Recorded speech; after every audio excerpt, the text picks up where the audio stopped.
P T I میں شخصیت بڑی اور بیانیہ چھوٹا ہے.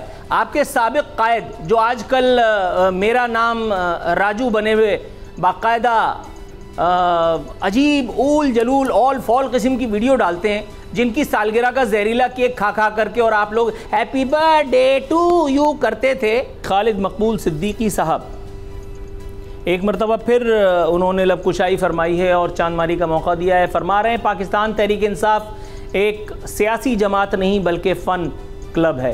تحریک انصاف سے ابھی تک ان کی ناراضگی رفع نہیں ہو سکی. آپ کی بات کو اگر for the sake of argument ایک لمحے کے لیے بھی انڈر کنسیڈریشن لایا جائے تو اس فن کلب سے آپ بھی اور آپ کی سیاسی جماعت بھی آپ کے ووٹرز سپورٹرز بھی محظوظ تو ہو ہی چکے ہیں. مجھے یاد پڑتا ہے کہ جب آپ کی پارٹی کے ہیڈ کوارٹر بہادر آباد مرکز پر اسد عمر اور فردوس شمیم نقوی فلانا جب پہنچے تھے تو آپ نے ان کا استقبال کیا تھا. نہیں، یہ تصویر میرا خیال ہے آپ ہی کی ہے. اس میں زبردستی میں نے آپ کے کسی ہمشکل کو بٹھا کر کے اور آپ کے برابر میں پارٹی کے سابق روح رواں جن پر آج کل آپ کی طرف سے عتاب آیا ہوا ہے حضرت عامر خان وہ بھی موجود ہیں. فردوس شمیم نقوی کا میں نے نام لیا تھا، ان کے برابر میں حلیم عادل شیخ ہیں. یہ آپ کے بچپن کی تصویر نہیں ہے، یہ اسی فن کلب کی اسی فن پارٹی کی تصویر ہے کہ جس وقت آپ اپنے بھاؤ لگوا رہے تھے، جس کے بارے میں آپ کہتے ہیں کہ ہمیں دباؤ میں لے کر کے اور ہم سے یہ ہماری سیٹیں چھینی. کس نے چھینی آپ نے ابھی تک بتایا نہیں. دباؤ آپ پر کس نے ڈالا تھا آپ نے بتایا نہیں. آپ فرما رہے ہیں کہ عمران خان کے بعد پی ٹی آئی کا کیا مستقبل ہے ہم سب کو معلوم ہے. سر معلوم تو ہم کو یہ بھی ہے کہ آپ کی پارٹی میں جو رپڑ پڑا ہے اب آپ عامر خان کے اوپر نزلہ گرانے والے ہیں. عامر خان کے ساتھ جو کچھ ہو رہا ہے اب کسی کندھے کی ضرورت ہے تو آپ نے عامر خان فریکشن کو جو ہے وہ الگ کرنے کی ٹھانی ہے. اب ایک مرتبہ پھر فاروق ستار کو انڈکٹ کر کے عامر خان کو دیس نکالا دیا جائے گا اور عامر خان پر جو ہے وہ تمام عتاب ڈال کر کے اور مہاجروں کی نظر میں سرخ رو ہونے کی ایک اور آخری کوشش بھی کی جائے گی جو کامیاب ہوتی بظاہر تو دکھائی نہیں دے رہی. عمران نیازی کے بعد پارٹی کا کیا ہوگا یہ سوچنا عمران نیازی کا کام ہے کیونکہ وہ عمران نیازی کی ڈومین ہے. آپ کا ڈومین یہ ہے کہ آپ اپنی جو ذلت و رسوائی کا سامان آپ لوگوں نے اپنی کرتوت سے کر رکھا ہے جس میں آپ کو اپنے ہی ووٹر سپورٹرز سے جوتے چپل پڑ رہے ہیں، آپ کو اپنے جو ووٹ بینک ہے وہ اس سے دیس نکالا دیا گیا، آپ کو ابھی شاہ فیصل کالونی کی نشست سے ہاتھ دھونا پڑا. آپ کو یہ سوچنا ہے کہ آپ اس رسوائی سے اس سبکی اور شرمندگی سے کیسے بچیں، لیکن آپ اس میں قطعی کسی طور بھی کامیاب دکھائی نہیں دے رہے. آپ فرما رہے ہیں کہ پی ٹی آئی میں شخصیت بڑی اور بیانیہ چھوٹا ہے. آپ کے سابق قائد جو آج کل میرا نام راجو بنے ہوئے باقاعدہ عجیب اول جلول اول فال قسم کی ویڈیو ڈالتے ہیں جن کی سالگرہ کا زہریلا کیک کھا کھا کر کے اور آپ لوگ happy birthday to you کرتے تھے. اس وقت آپ کو خیال نہیں آیا تھا کہ آپ کی اس پارٹی میں بھی الطاف حسین کا امیج بہت بڑا ہو گیا تھا اور آپ لوگ سب پجامے پہن کر کے اور مہاجر قوم کو ماموں بنانے میں لگے ہوئے تھے؟ اس وقت بھی ایسے ہی تھا. آپ فرما رہے ہیں ایم کیو ایم کا بیانیہ ملک پر راج کر رہا ہے. آپ ہندوستان کی بات کر رہے ہیں میرا خیال ہے، پاکستان میں تو ایسا کچھ نہیں ہو رہا. کراچی جہاں سے میں نکل کر کے اس شو کو کرنے کے لیے روز آتا ہوں وہاں تو کوئی اللہ معاف کرے تھوکنے کا بھی روادار نہیں ہے. کون سے ملک پہ راج کر رہا ہے بھیا؟ کون سے ڈاکٹر حکیم سے آپ علاج کرا رہے ہیں؟ اللہ تعالیٰ آپ کو کامل شفا عطا فرمائے. آپ کا مجھے مانسک سنتولن کچھ آگے پیچھے لگ رہا ہے.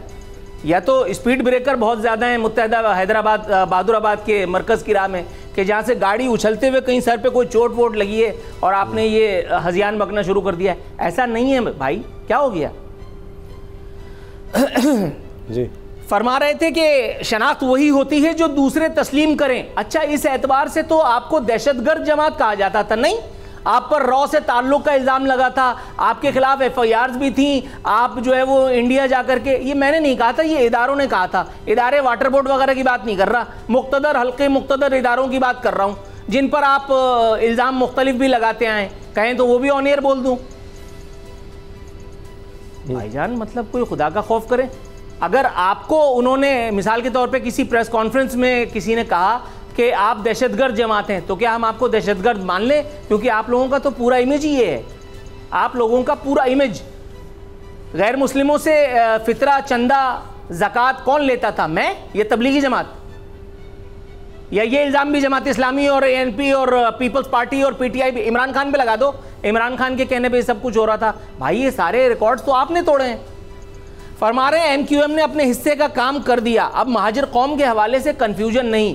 یہ سن کر کے، یہ پڑھ کر کے مجھے جتنی کنفیوژن ہوئی ہے، میں سمجھ رہا ہوں ایسا لگ رہا ہے کہ اس ملک کا صدر یا وزیر اعظم آپ مہاجر بنوا چکے. ایسا کچھ بھی نہیں ہوا. MQM نے اپنے حصے کا کام کر دیا. MQM تو ہمیشہ پیسے لے کر کے دوسروں کے حصے کا کام کرتی رہی ہے اور آپ اس میں شامل ہیں. پہلے تحریک انصاف اقتدار میں آئی، آپ نے ان کے ساتھ جو ہے وہ لو افیئر چلایا، ڈوئٹ گاتے رہے. اس کے بعد عمران، کیا نام تھا وہ گورنر کا، نام بھول گیا، عمران اسماعیل، سندھ کے گورنر عمران اسماعیل اور میئر وہ پراٹھے کھا رہے تھے بارش میں. یہ آپ کے دوستی اور بھائی چارے کی نشانی تھی. یہ جو تصویر ہے اس میں بھی آپ دونوں میں سے کوئی بھی مجھے لنگوٹ باندھے ایک دوسرے کا گلا دباتے تو نظر نہیں آ رہا. اس میں صرف پپی لینی رہ گئی ہے بس. جے اور ویرو کی دوستی کی یہ داستانیں یہ کہاں سے، یہ کسی نے گن پوائنٹ پہ کھڑی ہو کے کی تھی؟ مطلب کوئی خدا کا خوف کرو یار. آن ایئر مجھے کبھی کسی دن اگر کوئی چیز نکل گئی تو اس کی ذمہ داری تمام تر آپ کے اوپر عائد ہوتی ہے. اس کی ذمہ داری آپ پہ عائد ہوتی ہے. آپ نے کون سا اپنے حصے کا کام کر دیا بھائی؟ آپ کو بے نظیر بھٹو نے کہا کہ MQM والے چوہے ہیں. نصیر اللہ بابر کا آپریشن ہوا، نصیر اللہ بابر کے آپریشن کے بعد آپ نے پھر جوتا کھایا جا کر کے مفاہمت کے دسترخوان پہ آپ بیٹھے میرے ساتھ یہیں بول پہ لائیو ٹرانسمیشن میں اسامہ قادری اور ان کی گردن میں اچانک درد ہو گیا، فون رکھ کے بھاگ گئے.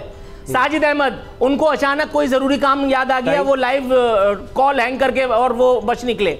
کوئی خدا کا خوف کرو یار. آپ نے تو ہمیشہ پیسے لے کر کے راستہ ہموار کیا ہے. مفاہمت کے دسترخوان سے بوٹیاں MQM نہیں توڑتی رہی زرداری کے دور میں. PTI کے ساتھ آپ نہیں تھے مفاہمت کر کے، اور آپ نے چھوڑا بھی ان کو یہ کہہ کر کے کہ ہم عوامی مفاد میں چھوڑ رہے ہیں. تو کیا عوامی مفاد پورا ہوا ابھی تک؟ پبلک کو مہنگائی سے نجات مل گیا؟ اللہ کو مانو یار. مجھے کوئی اور عارفین نامہ بھی کرنے دو، 50 موضوع. یہ ہے MQM کی سیاست. ایسا لوگ بھی دیکھ رہے ہیں، MQM کے ووٹرز بھی دیکھ رہے ہیں. اگر آپ کو یہ ویڈیو پسند آئی تو سبسکرائب کریں اور بیل پر کلک کریں. ایک بار پھر نمبر 1 بول نیوز نے ایک بار پھر سارے ریکارڈ توڑ دیے. سکندر سلطان راجہ صاحب نے میاں نواز شریف سے رابطہ کیا اور ان سے پوچھا کہ میرے لیے کیا حکم ہے. بول کا پروگرام اب پتہ چلا. لاہور کے اسپتالوں میں بھی مسیح نہیں فرعون بیٹھے ہیں. شام 7 بجے کی سلاٹ میں سب سے زیادہ دیکھا گیا.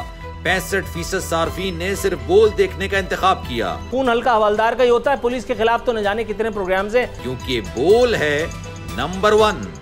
سب سے زیادہ ویوز، سب سے زیادہ ریلز اور سب سے زیادہ ریٹنگ کے ساتھ بول اب بھی نمبر 1 پوزیشن پر برقرار. سبسکرائب کریں اور بیل دبائیں تاکہ کوئی خبر رہ نہ جائے.